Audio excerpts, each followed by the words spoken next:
Okay,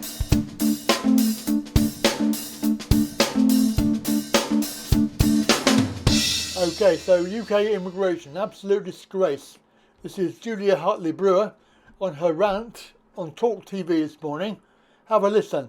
Rishi Sunak thinks that this is the solution to the backlog in asylum cases and to the huge numbers coming over from France, 50,000 pretty much in the last year alone, adding to that already 100,000 backlog. Then, frankly, he's got another thing coming because he, and certainly everyone working in the Home Office, is totally out of touch with what British people actually want. The idea that someone can just arrive here, pay £5,000 to a people trafficker, get on a dinghy, come to this country, basically be handed a five-star hotel room and all they need paid for by the taxpayer, and then fill out a 10-page questionnaire, 40 questions, and then return it within 20 days and pretty much get guaranteed the right to stay here, even though you are by far from being the most likely needy asylum seeker, given that virtually all the people come across in those dinghies are men, young men of fighting age, is absolutely absurd. I've had to give more information to join a gym than a 40-question, 10-page questionnaire that these asylum seekers are going to get. It is an absolute absurdity that anyone in government, whether they are a politician or whether they are a civil servant, think this is what the British public want when they say they want controls on this and they want the backlog dealt with. Certainly, we have a duty of care. We are a good country. We are a country with a history that stretches around the world, where we have a duty of care to people in other countries who seek asylum and want a safe haven.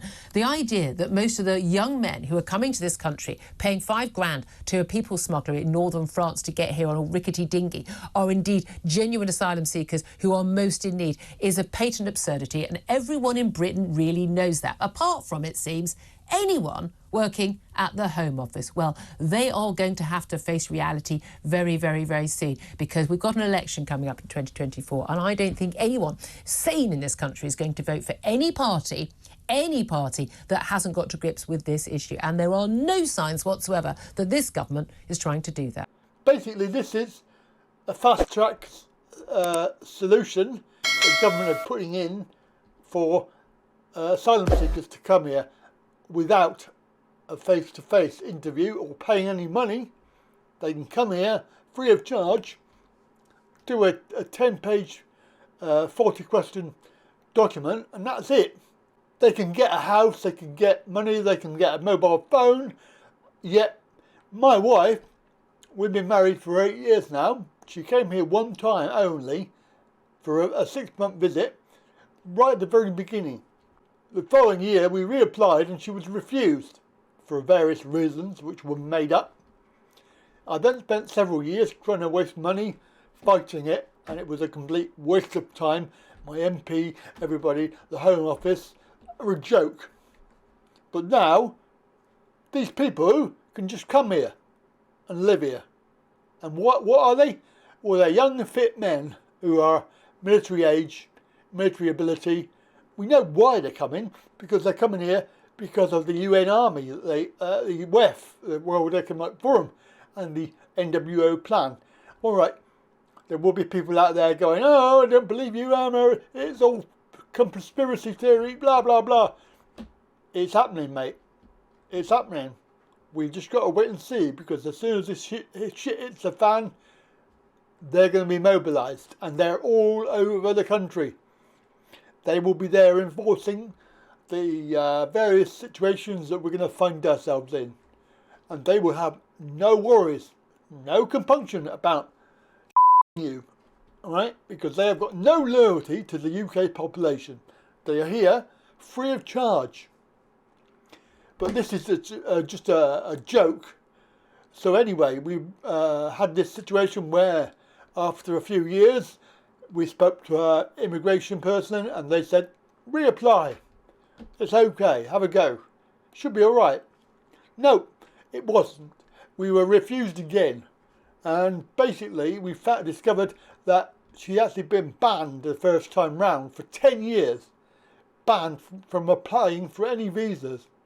However, there is an exemption to that, because if we spent £6,000 on a visa for her to live here, as opposed to just visit, something that's a long story, but we didn't want that, and I couldn't afford it at the time because it's all about her having to live here for 9 months of every year and also costing a lot of money.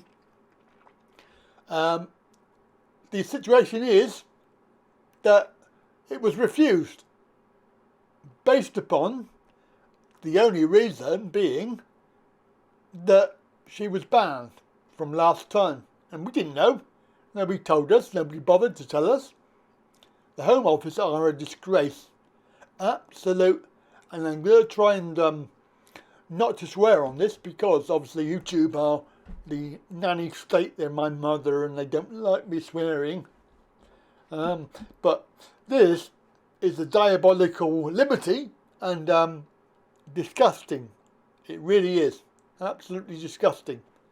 Of course, now we are married legally for 8 years and we've hardly lived together.